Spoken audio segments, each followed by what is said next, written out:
Hello, welcome to another episode of OpsCast brought to you by marketingops.com, powered by all the MoPros out there. I'm your host, Michael Hartmann, flying solo today. Today, we are going to be exploring how marketing can earn its seat in the boardroom and what it takes to partner with sales, RevOps, and the rest of the executive team to truly influence revenue strategy. So joining me to talk about this are two guests today with deep experience across B2B leadership and consulting.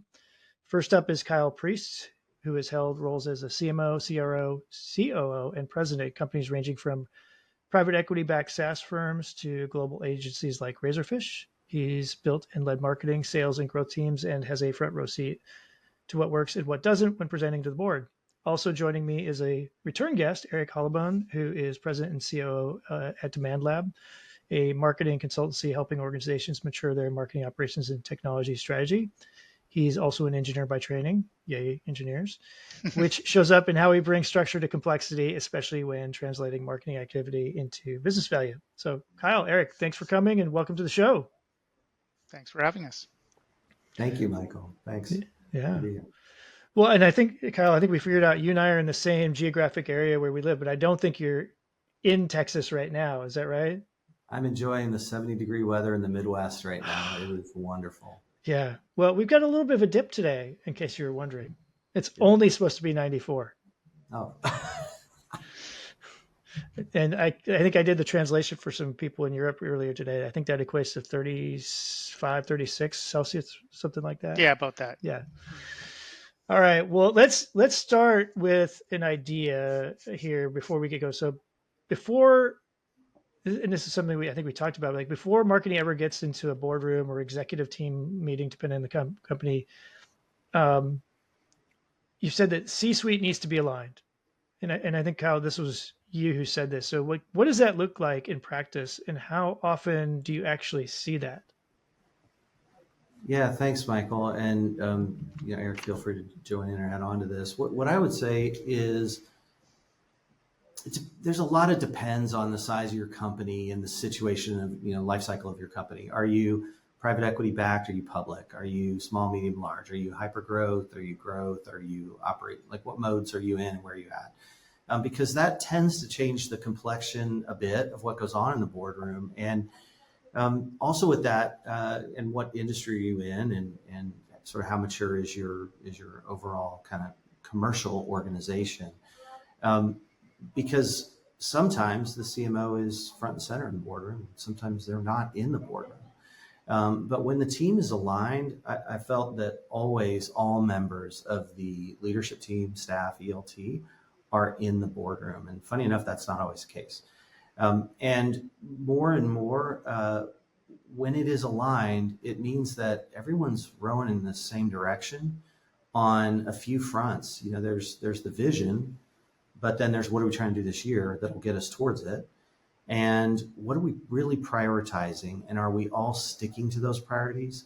And are we agile enough to change, right? Like it's one thing to say, we're gonna plant the flag here and we're gonna get most of our bookings over here, or we're gonna enter this market, it's gonna go fast.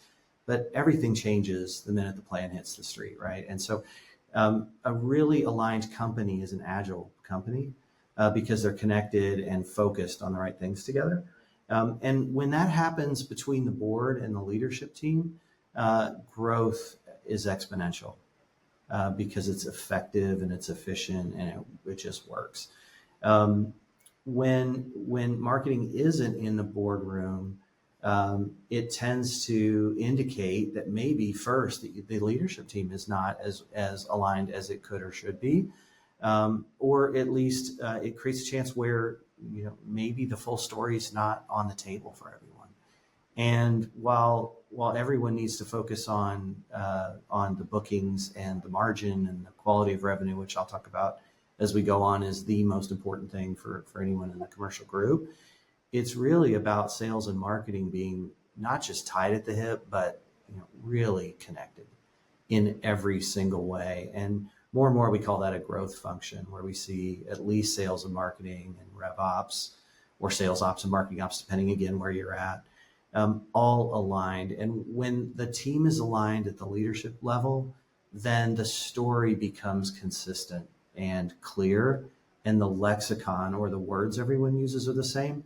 And if there's one thing you want to really tap into wherever you work, it's what's our lexicon and how do we communicate the targets, the values, the goals, and then how do we report insights against those and performance against those. When you see those are kind of, for me, the KPIs that there's an aligned team. If I'm entering a company to look at it, are they speaking one language?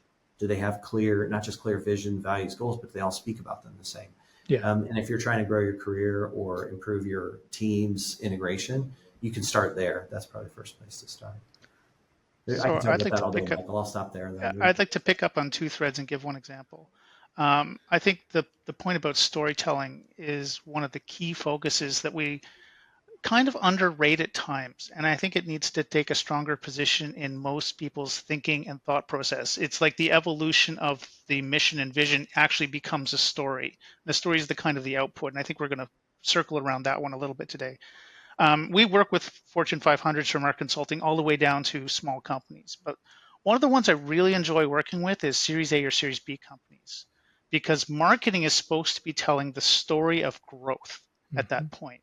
And I find they do a poor job, and leadership doesn't understand that once you've been given all this money, the growth, or once you go for the Series B, it's a story about growth, which means you better have your marketing story and your revenue story set for those investors.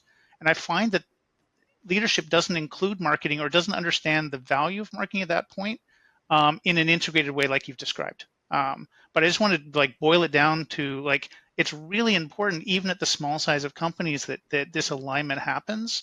Otherwise, you're missing a huge potential, or you're just slowing your growth is the other answer. You're just not getting to the goals that you really want. Yeah. I mean, I really agree with Kyle, your statement, getting aligned on, you called it the lexicon, but like having a common meaning and terminology you're going to use within the organization about key metrics or topics, the way you talk about them, I think is really important, because I see this all the time where just people in general, right, where the term I like to use, they're in violent agreement, right? But they're saying the same thing, but with different words, and think that they're not agreeing, and they are. And that happens all the time. Or the other one, right? They're using the same words with different meanings, and they truly aren't agreeing, but they think they are. Yeah. I think that comes down to the lexicon really forms the elevator pitch that everybody should be able to give about the company. And that's one way to test whether they're actually aligned or not, is, are you not just reciting the elevator pitch, but do you understand the elevator pitch that you're trying to give? And ultimately, that should be your key differentiator for whatever your vision is at this current time. And I find a lot of people have struggled to articulate that throughout an organization, top to bottom. Yeah. So it's a very valid point about getting aligned and how to get aligned. Yeah. And then testing how to get aligned.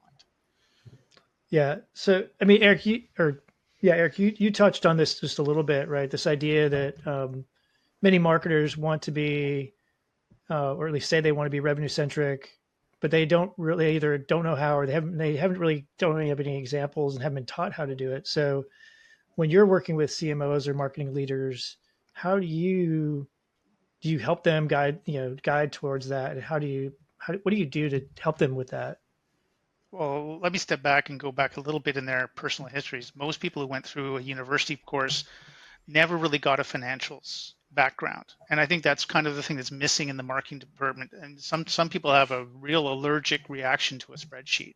And honestly, as a marketing leader, you have to get over that, because that's how you're going to communicate to the rest of the organization. I mean, yes, brand is nice. Yes, operations is the way you get things done, but how you communicate has to be in the reference language of the business, which happens to be revenue or cost. In other words, financial. And if you're not on the same page, your message is never going to be learned. If you can't translate, the metrics you have internally to something impactful externally, you're not going to have an impactful message. And this goes back to a point that I've sort of been ruminating over for years, which is marketers, especially marketing leadership, is supposed to be a storyteller externally to the organization. That's the role they're given by the structure of the organization. But they internally turn out to be one of the poorest set of communicators and storytellers to the rest of the organization. They're always pushing out, oh, here's the brand message, but they never followed up with anything that makes them credible. Nothing that adds the value of what they do and how they do it to the rest of the organization. One of my little quips in life is, if you enter an organization as a new marketing leader, the first person you should walk down, actually there's two people you should walk down and shake the hands with and become friends with is your CFO and your CIO. CIO is technology and all that kind of stuff. But if you want to do anything in an organization, you better be aligned with the CFO. And I tell marketing ops leaders to, maybe not the CFO, but whoever their key finance person is. Absolutely. oh yeah, go make friends in finance, because they'll A, give you the money and permission to spend, and B, they'll be your strongest advocate when decisions are made at the table if they believe in your growth story. Yeah. And part of what marketing does is they don't tell the growth story internally. So I think there's a big gap in marketing leadership in terms of telling or learning how to tell the story at the board. And I would turn to Kyle and say, you've been at boards. What are your thoughts around how marketing presents itself at a board meeting, or getting everybody else ready for a board? Yeah, and getting ready for the board effectively means that everybody, if you want to be effective, means that everybody in marketing is thinking revenue first. Because if it's only about top of funnel and brand and major initiatives, major tactics, that's not interesting. Those are the KPIs that lead to the outcomes. And it's easy to say focus on outcomes, not KPIs. But I think what happens to RevOps teams, marketers, salespeople, support people, success people, this is a little bit of a roundabout way to get into the board, is everybody gets focused in their day-to-day tactics and the things they have to get done, or the KPI metrics they need to hit. I need to generate 3 times pipeline coverage. I need to make sure these reports are out on time and matched to the board pack, whatever it is. But the reality is, if everyone is thinking revenue first, we change everything about how we think. And I would challenge the marketers and the rev ops to not think, oh, I'm in sales ops or marketing or sales. I'm just in growth. And this is all leading to, how do you show up to the board and how do you show up to the external? There's really 3 audiences, I think, just for what it's worth, that are 3 groups of audiences. One is up. That could be the leadership team, the board, investment community, or even market. The other is across, and across is only across the whole company or across departments outside of sales, support, market, because those are within the third group. Right. And the reason I bucket them like that is up has its own form of story. Across is a different cadence and set of focus and KPIs to make sure that you're achieving what needs to be connected to up.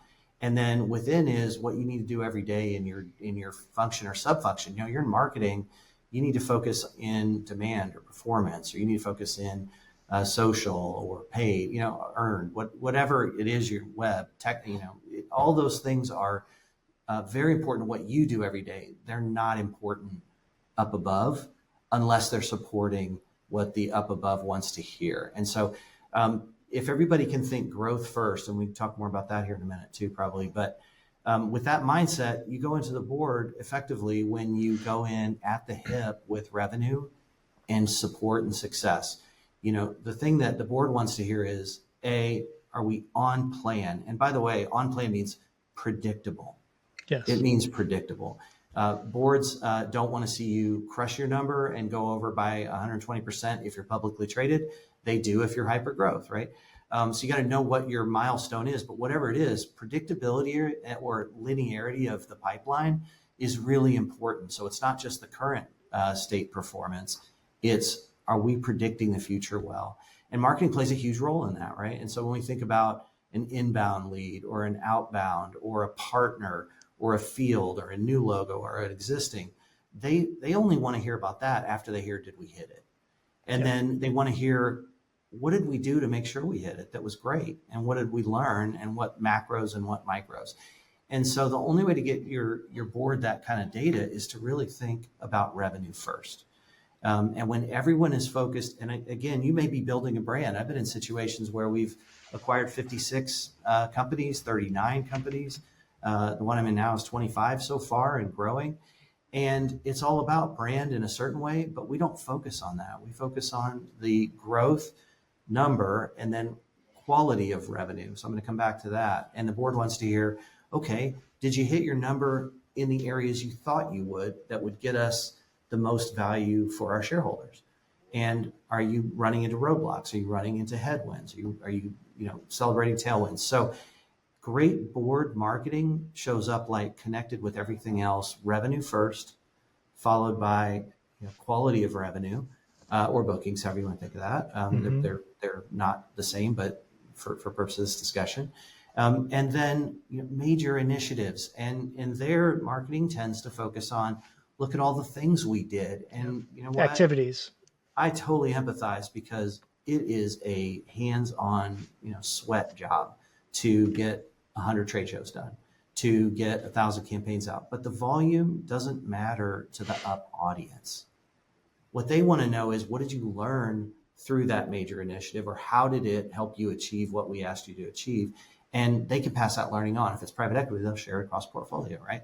Or it validates and builds trust with the board that, hey, these guys are really on top of what's going on in their business. They can pivot, they're agile, and they can predictably hit their targets, and they're growing in the right way with the right quality of revenue.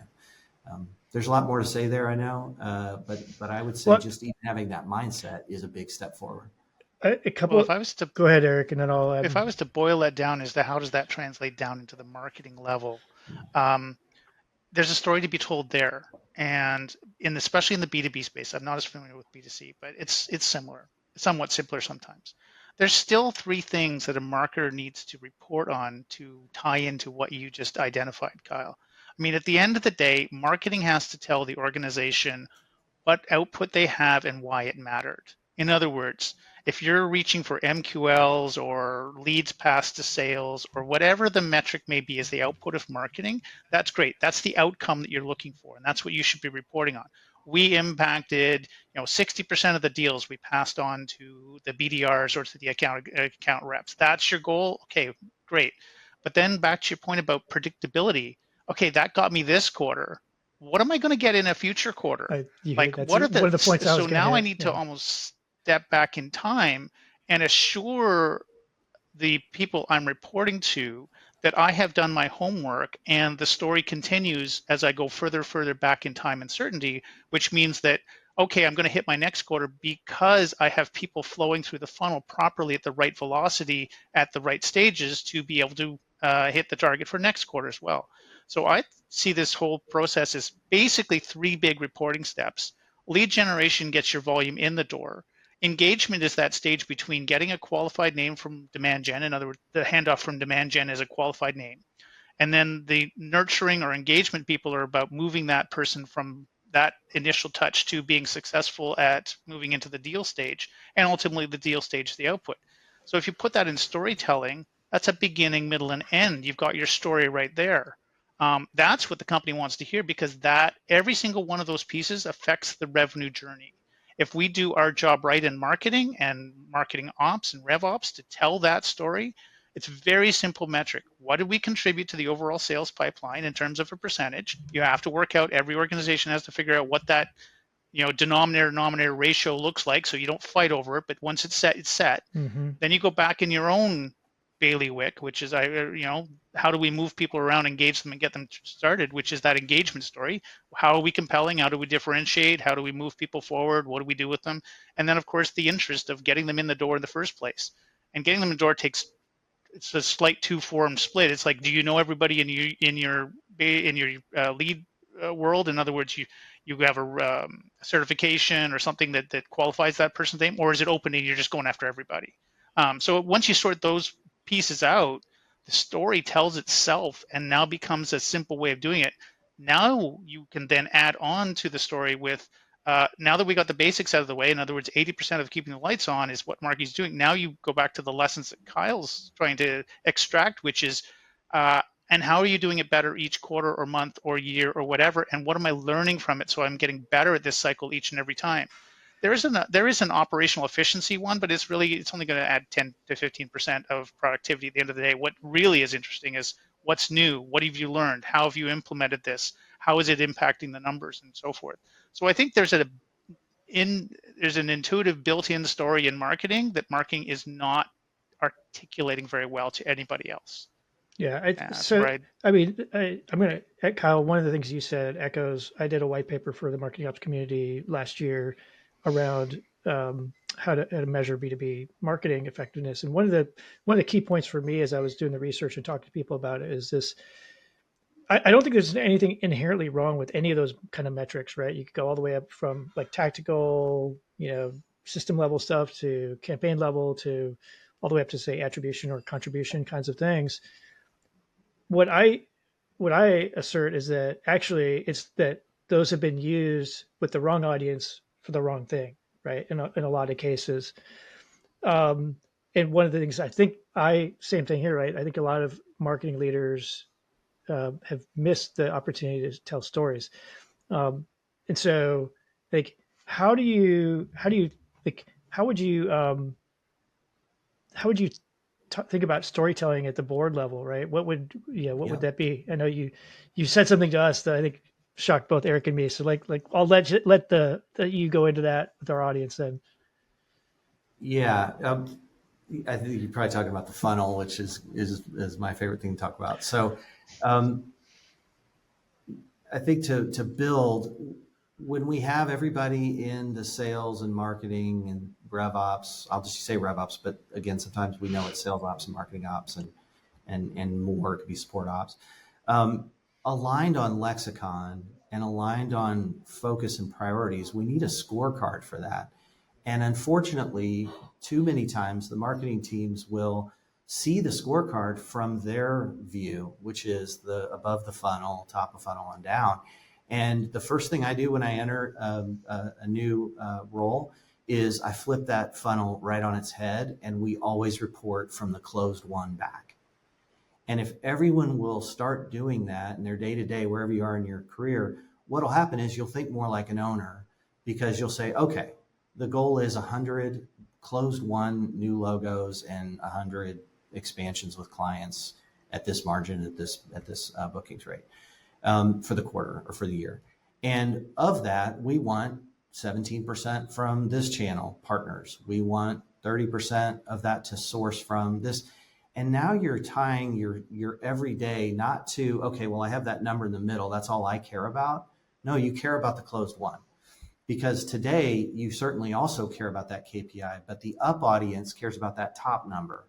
And if you're in RevOps, the best thing you can do to help the organization is start reporting that revenue by quality of revenue and source, right? And source needs to be specific: marketing inbound, BDR, SDR outbound, field self-generated, partner generated, right? That is really important. And as you get to understand your funnel stage gate progressions by inbound source, by type of product, by region, all those different metrics, that's what the board is ultimately going to want to hear. They're going to want to hear that we achieved the target, and from the revenue officer and the marketing officer side by side doing the same presentation together. And in that, or if that's one person, they're going to deliver that, but they're going to deliver a unified message that says the way we did it is, for the last 6 months, we've been working really hard on accelerating the stage gates. And we were able to do that because we realized we had a lot of great marketing inbound leads, but we didn't have enough coverage to return the calls or the emails or deal with the chats. And so we fixed our customer's lifetime experience up front, and we got to where we cleared out some of the noise and we were able to focus. That's a board story they actually want to hear, supporting how they achieve the number and giving confidence we're going to hit it in the future too, because we keep getting better. And so the story becomes all about, did the company hit its number? How did marketing contribute to it? And what did marketing learn and do differently to make sure that happened? And what are they going to do to make sure it happens in the future? And Eric, your 3 tranches are spot on, right? And that's the up message. That's what the ELT wants to hear. The leadership team wants to hear every month. That's what the board wants to hear. And ultimately, that'll make its way into the investor deck. We are so good at sales and marketing. We're a valuable asset. You should increase the value of the stock. You should buy more. You should invest.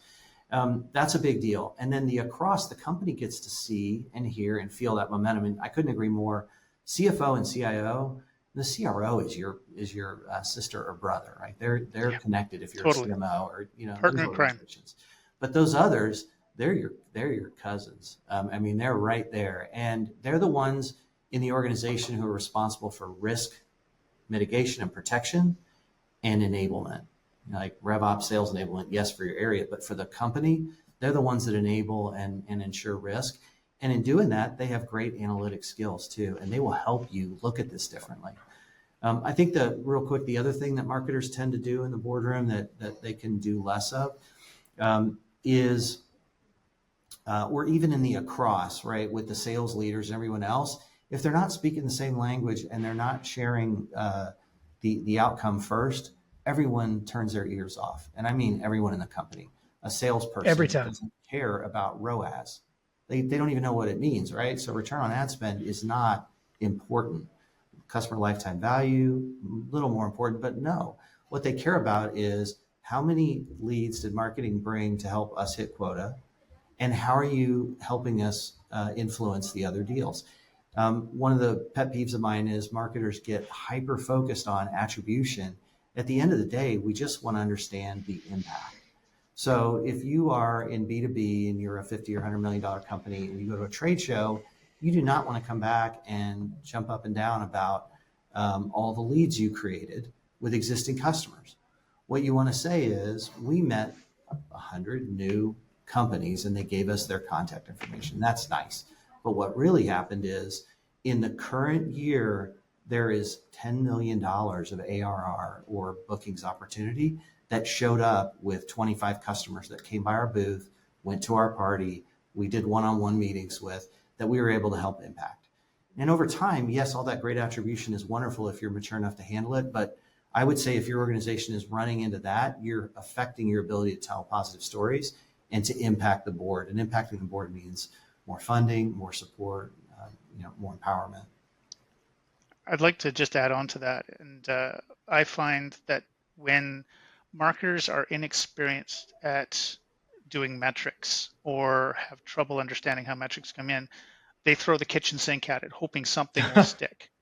And what I would go back to is, as Kyle, you've said, the only thing that matters is what did marketing do, or what will marketing do to future revenue impact.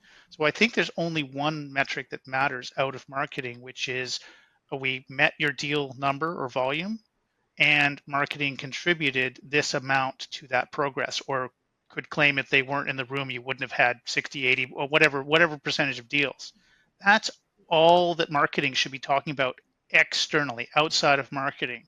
All the other stuff we talk about, campaign attribution, marketing mix, cost per click, those are internal metrics. Those are used to optimize what marketing should be doing next. That's the lessons learned of the history and penetration of the market and the shifting ecosystems and everything else.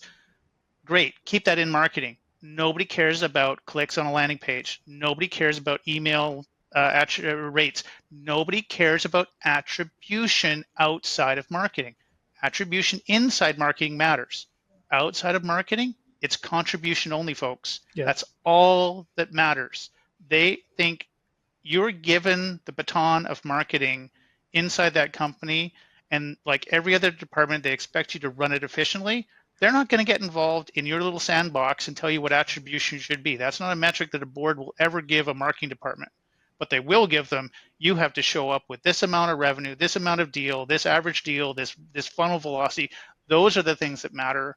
And I think marketers, because they don't understand that, will just start to throw any metric they can at a review or a QBR or a board report or whatever to make it sound like they're busy, because they don't understand the fundamentals of their job in terms of reporting into the rest of the structure. And I will say this is all way more fun for those of you that work this way. It's way more fun to be in the flow, in the revenue mindset. And it doesn't mean those other things aren't important. That is not right. What any of us are saying. I think what we're saying is, if you want to impact the board, which we're using as a euphemism for the leadership team and the investment, right. Really what you're saying is, if you want to continue to have great positive growth in a great company, then shift to a growth mindset, shift to a revenue mindset. And when you put the revenue first and you follow that, the story starts to unfold. And Michael, maybe this is what you're alluding to. I know where you're going now. Yeah. CFOs. Can I just, okay, go ahead. Yep. CFOs and CEOs are incredible storytellers. And if you don't see them that way, watch them. When a CFO is preparing in the the accounting team and the planning team, FP&A, are getting ready, they're putting a story together. And they're not putting a 100%. fictional story together. They're putting a cohesive, clear, accurate story together. And it's led by numbers, but it's spoken word. Excellent CFOs have to get across an exorbitant amount of information in a very short period of time to an audience that isn't in the business every day. And so when you see on a town hall or in a QBR, or if you're in a boardroom, when you see a CFO that's doing an excellent job, they are communicating clearly and concisely the story of what happened in the business. So the business achieved 98% of target. The 2% we can adjust to inflation in a region of the country, receivables from a particular client, and we have a contingency plan for the next quarter. We are also excited that the sales team and the growth organization can see a path to achieving the rest of the year target and our cash position. And then they go into, here are the things that happened in the business that enabled that were really important. And so the key things do bubble up and they change from quarter to quarter, but that CFO's ability to compress everything that happens across your organization into a very cohesive story, and you'll notice a sidebar next to the Excel. And if you're in RevOps or you're in leadership or you run a function, the best thing you can do is find a way to create more time and space. If you're in performance and you're doing just countless email campaigns, find a way to get time back to understand what's going on in the business and change things, right? If one campaign is working and you're not leveraging that in real time to the others, then you're not optimized yet. And there's blockers for you. So get some of the blockers out of the way, because when you can say, okay, I know I need to hit my revenue, and we know we thought that some of it would come from North America, and some would come from South America, and some from Europe, some from Asia Pac. But it's not playing out that way. Or, gosh, we said we would get 6 months down to 4.5 months from lead to close, and we're still at 6 months. Get into the gong, right? Get in and understand what's going on. Very few of us have the time to do that. And so if you're in a leadership position or you're in RevOps, not only do you want to create the space, you want to create the structure for storytelling, which is the cadence of reporting and the insight gathering. I see a bunch of teams throw up data rooms and a BI and say, you can go in there anytime you want. That's not helpful to the organization, right? What's important is to, in the process of preparing reporting or working on it, to create enough time for that report and that insight work to happen. And the insights aren't just generative AI. They aren't just predictive. They're dialogue, right? Yes. Okay, well, what did our systems tell us? What are we seeing? What did we hear on the calls with the 3 best customers? There's very little time for that when the calendar is chock full of too many tactics. So this is very much for the marketers. You could cut out 1/3 of the tactics you do and still achieve the same performance without doing anything different other than giving yourself back time to look at it. You could literally cut out 1/3 of the trade shows you go to, 1/3 of the email campaigns you do, 1/3 of everything you do to give yourself back time, and you would, at a minimum, achieve the same amount.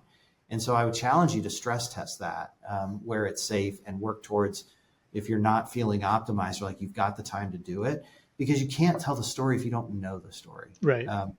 But first, pay attention to that CFO. They can do it. Yeah, I think that story, like, I would argue that it is probably more valuable to stop and do that assessment and build a really good story with the model you had. Like, to me, is one thing that I was taught when I was a co-op, still in college, was to do a presentation, was like one would write a novel, right? There's a beginning, a middle, and end.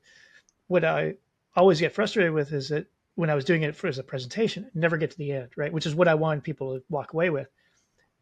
Somewhere along the way, someone taught me, like, flip that, right? Tell them what you want them to know, right? In this case, a revenue kind of story, and then everything else is supporting that. And if you do that, like, that credibility you're going to get is going to buy you the ability to say, yes, I don't think we should be doing 1/3 of our trade shows, but we should be doing this other thing or whatever. Like, but if you don't stop and do that, you're going to get stuck in that flywheel of continuing to do lots and lots of tactics that may or may not be generating the results that are actually important to the board and the executive team. Sorry, Eric, I cut you off. So 2 points to sort of add on to this. One, purpose doesn't happen by accident. You have to make it happen. So to fulfill Kyle's time requirement, I have found the best way to do it. And everybody complains, especially in marketing ops and rev ops, that there's just no time for anything. We're always putting out fires. There's always something going on. So what?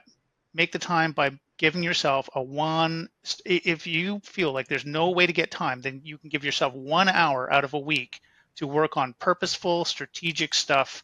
And if that means starting with the reporting, then Friday morning, start your morning by giving yourself that one free hour. You can give yourself 1/40th of the week back for your goal setting. And the other one I would say is, on a practical level,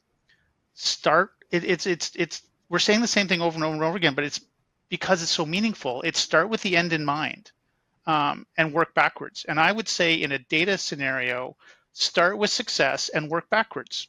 So of the successes you've had this week, this month, this quarter, literally sit down and group them together and try and find the commonality points that move the needle for those particular people. Did they all go to the same trade show? Did they talk to the same sales rep? Did they go to the same campaign? What were the commonalities of the success group versus the non-success group? That is your starting point. That also starts to come back to, how do you cut out the 1/3 that Kyle was talking about? Well, if you don't know what is successful, how do you know what to cut? So it starts with success. You tease it apart. You figure out what's common. If they didn't click on any of your 49,000 email campaigns, well, maybe there's some time to be had out of that whole effort, and maybe you want to convert more to trade shows. So now you get analytical tools and insights to start playing with marketing mix. But it starts with figuring out what the success looks like, and then why other people aren't on this success path at each of the stages. So we talked about lead generation, engagement and nurturing. It even goes into BDRs or SDRs and then AEs. There's 4 parts to this funnel in a B2B cycle. Each of them has their own success path, but there's commonalities there. So it's not like the information is not there. It's just not evident. And your job as a marketing ops or rev ops person is to put it together, tease it out, and then explain it to the rest of the crew to get them going on that alignment that we talked about at the very beginning, which is, how is everybody talking about the same story? And if you don't have the story, it lets you start constructing the story and get buy-in, because everybody knows this stuff intuitively, but they're not articulating it very well amongst themselves. This is back to the Kyle's across the organization effort as much as anything else. Yeah, that's good. Sorry, Eric.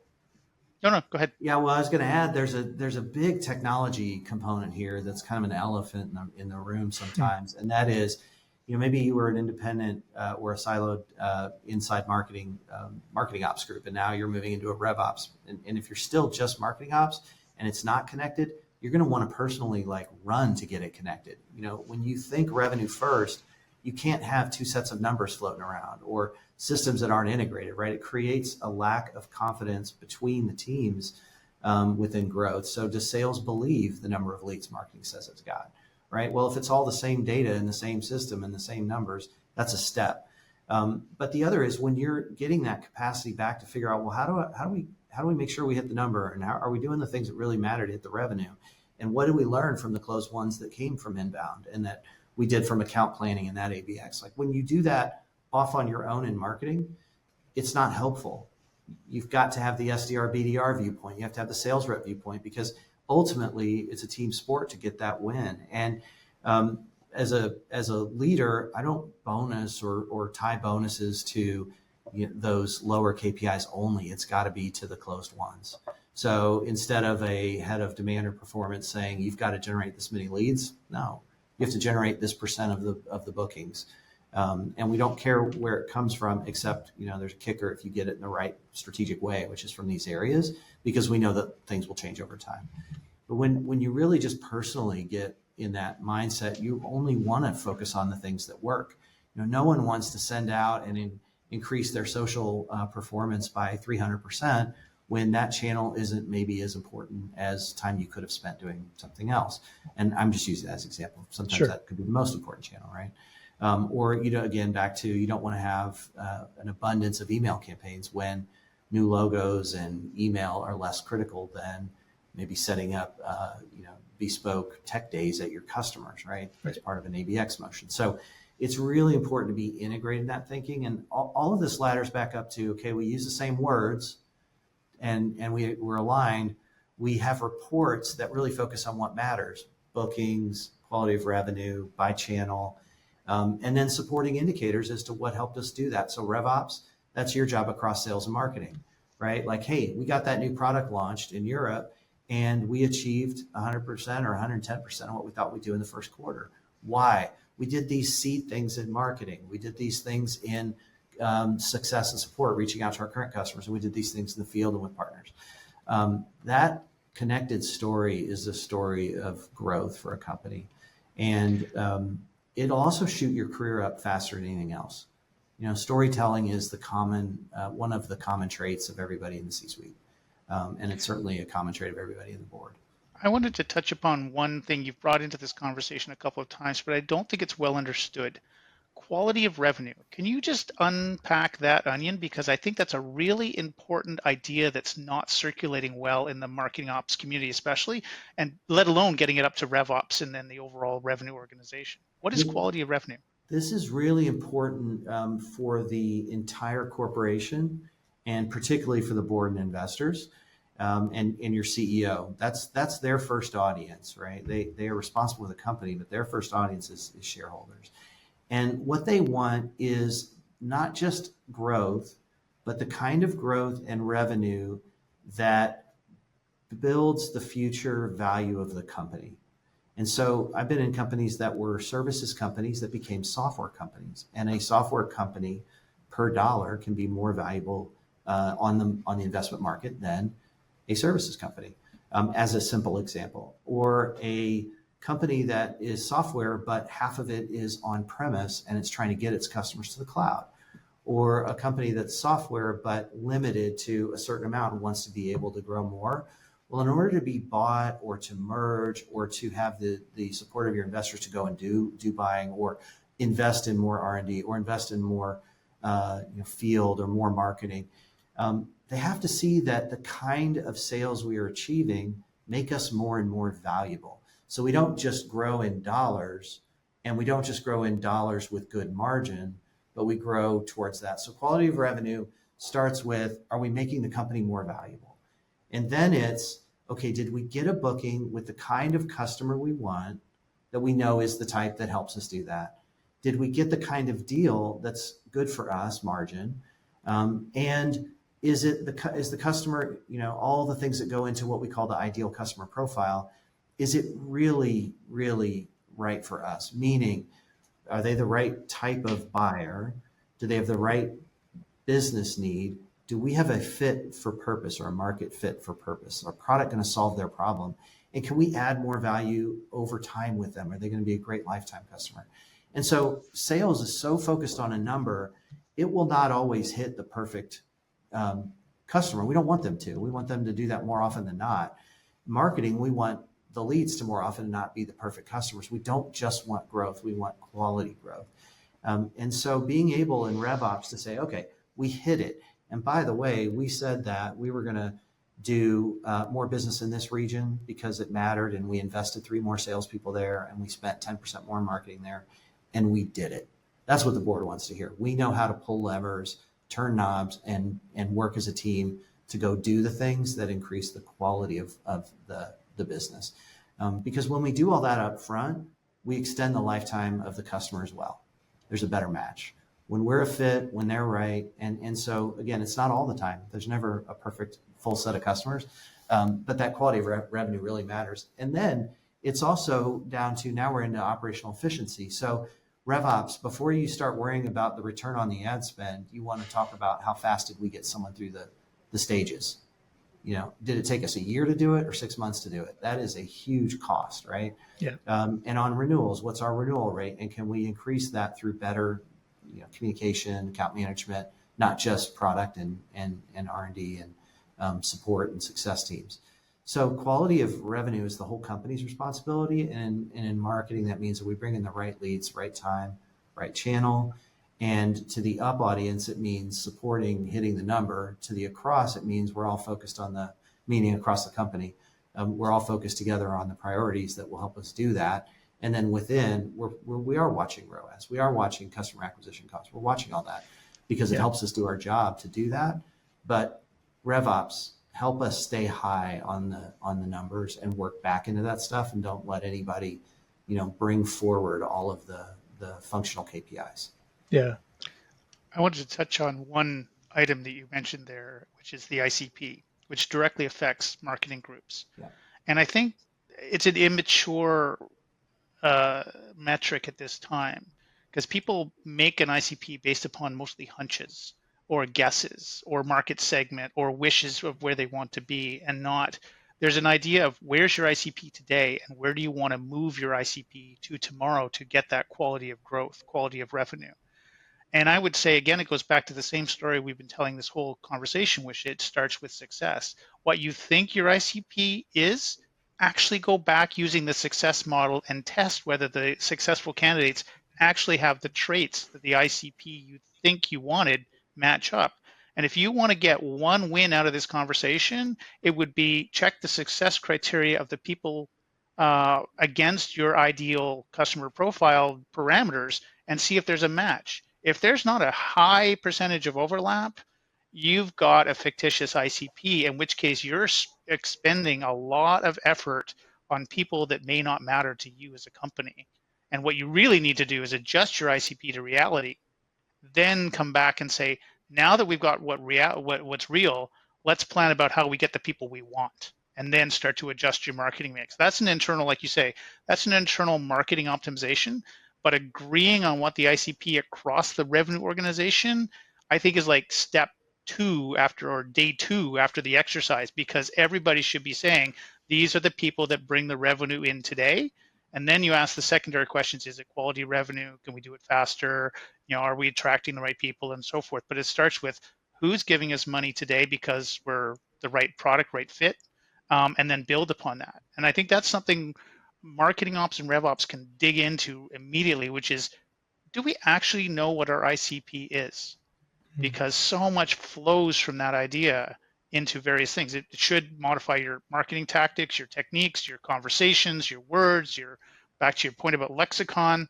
If you're not talking about the same ideal customer throughout that revenue journey, I think you're missing a huge opportunity to start that alignment. That is so if awesome. You're coming up from nothing, start with your ICP, verify your ICP would be my first Totally. statement. And, again, everybody's sort of at a different place on the maturity curve of that. And if you're flying high with voice of customer data and a strong ICP program, you're constantly improving that. That's very rare. Very few companies are able to do that. Only the biggest and strong. And on the other hand, if you don't even have product marketing as a function and nobody's really handling that ICP, there's sort of a step process you go through, and you'll start with we believe it's this type of buyer with this type of need.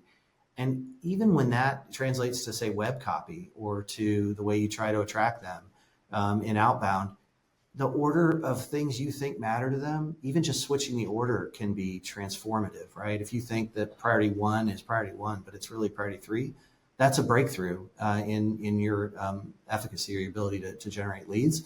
But it can be bigger than that. I was in a group where that was the case. In the maturity curve, we kind of knew, okay, we generally understand how this group buys and who they are and what the problems they're trying to solve, right? But when we looked at who's really transacting, it was M&A in their space. They didn't transact unless they were bought or sold or being purchased. And so that's a massive difference, right? When you say, well, we're talking to them about how to help them do their job better and save time and make money, generate profit, and have capabilities they never had before and all that. That's helpful. But what they really care about is, no, we need you because we need to integrate systems, or we won't be able to effectively operate our business, and we could actually crater. Those are two different stories altogether from the same person, and that ICP has to be managed. That's really well said, Eric. And RevOps, again, like, keep everybody honest. You're going to be the ones with your finger on this, but there's other groups in the building that can help. Whether you've got business analysts in a program management office, or you have them in finance, or you have them over. There's a lot of people that can put eyes on this stuff. That's their professional job inside your company. And so, the more people are thinking about it, the better. And there's also great tech advantage on ICP now. I mentioned Gong earlier, whatever software you're using, you can go listen to and get AI kind of summations of the Oh top yeah. things customers are saying. And a lot of people aren't leveraging that, right? No, So I would say there are that's huge. hacks to everything we've said that you can go find. So you That's both have talked about RevOps and stuff, and maybe this is where we can kind of wrap up a little bit. But since our core audience is intended to be marketing ops, RevOps folks, what like is there a like today, tomorrow? Here's how you can help your your revenue leadership to make steps towards some of this stuff, right? To tell a better story. So I'll go first on this one. I've already hinted at it. If you aren't making time for the future, it'll never happen. So the first thing you do is block out 1 hour per week, and hopefully you can grow that. A strategic number should be about 20% of your time should be focused on the future, and 80% should be keeping the lights on. You can't get there in day one, but you can start by giving yourself a small time slice to get there, and you start by giving yourself 1 hour a week, and then move up from there. And the other part is I think your job is insights, because you can't change the world unless you have a compelling story. So using that 1 hour a week is start to generate what works and what doesn't work, and by working from success backwards. It's always start with success and then identify places where you can make changes or propose changes. And the other thing is there should be no sacred cows. Um, you've got to look at it in realistic terms, backed by data and so forth. And I'd like to touch on one thing. I mentioned the other person you need to make friends with is the CIO. The CFO is your enabler through finance. Your CIO is your enabler through data. And we didn't talk much about data, but if you don't have the right data systems or access to the right data systems, making friends with the CIO is the way to get that access started. Get them on your side and things will start to become easier. You'll start to break up this Gordian knot of everything's just all over the place and it's too much effort. They're your key to accessing and getting clean data, and they will happily take on data projects because they just want to help the company too. That's part of their job. So let them help you do your job better and engage the IT folks. Um, there's some brilliant people there, and all your job is to make them work for you instead of somebody else.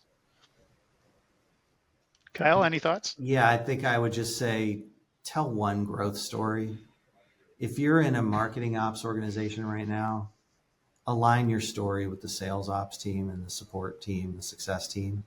Get to one revenue number broken out by inbound, outbound, field, partner, and then go from there on your next pages.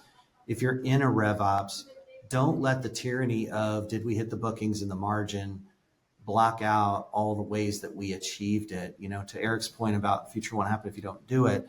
We need to tell with confidence the board and the leadership team what we're doing to ensure that future is predictable. And so right after we tell them we hit the number and here's how we got there, we tell them whether or not it was the way we drew it up on the plan. Was it with the ICPs we thought? Was it in the regions we thought? With the products we thought? What has changed to change that? And so if you're marketing ops or you're in demand gen performance and you're, waking up every day saying, well, how do I get, 100 MCLs and 1,000 MQLs and all those stages or S1s and like that stuff is really important. So don't take this the wrong way, but wake up and say, how do I hit the 20 deals this quarter I'm responsible for on inbound?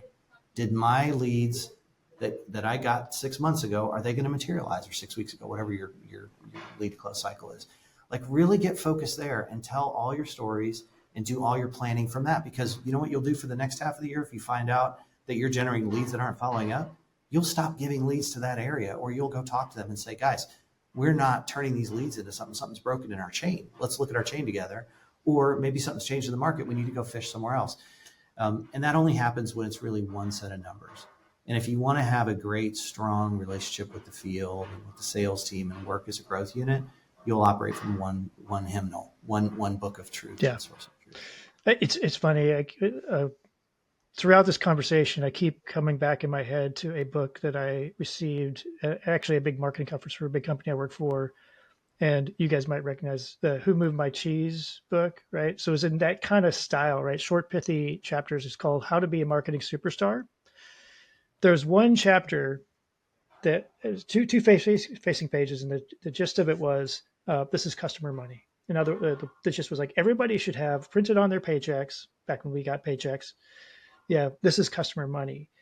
And it sounds really corny and cheesy, but when it really, like, I used to have a photocopy of it, like at my desk everywhere, and people would always ask me about it because I think the mindset of like thinking about how what we're doing today, whether it's an email or a tactic or a report or now, like, is it going to help us generate the kind of money that enables us to have a job, right? That's what we should be doing. And I think that focus gets lost the further you get from understanding how like what affects customers from actually paying for whatever product or service you sell. And when you're connected to the ultimate outcome, you get to celebrate it more in turn. It feels good. So if you're not in that mind Absolutely. space yet and you get there, you'll see that. And thinking like an owner is a critical part of this. Very quickly, to dip into the engineering version of that is, I think JFK walked into NASA one day, and I'm paraphrasing heavily, that he asked a janitor, "What's your job here?" And the guy said, "To put a man on the moon." Yep. His tactic was to wash the floors. His goal was to put a man on the moon.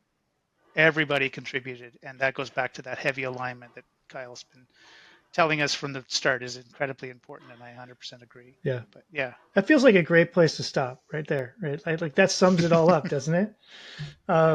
Well, guys, thank you so much. This has been a lot of fun. I wish it feels like we just barely scratched the surface on this topic, but I think we're going to have to wrap it up. Kyle, thank you. Eric, thank you. If folks want to, connect with you or go deeper on this, what's the best way for them to do this? Kyle, why don't you go first? Go to LinkedIn for sure, and then by all means, I'm passionate about this stuff and love to see when organizations are well aligned and jamming. So I'm here for you. Awesome. Likewise, LinkedIn's the best place to start. Happy to have the conversation online to keep this going forward, because I'm on a mission to get marketing leadership to contribute better, and it starts with changing one mind at a time and growing the community. I desperately want to see marketing leadership be relevant to the board level conversations, because they've got so much influence, they just don't know how to purvey it properly. Couldn't agree more. Well said. Again, thank you guys. Thanks to our listeners and watchers who are, as we're moving more into getting video out. Thank you for supporting us. If you have ideas for topics or guests or want to be a guest, always reach out to Naomi, Mike, or me. We'd be happy to talk to you about it. Till next time. Bye, everybody. Bye-bye. Thanks, Michael. See you here. Bye-bye.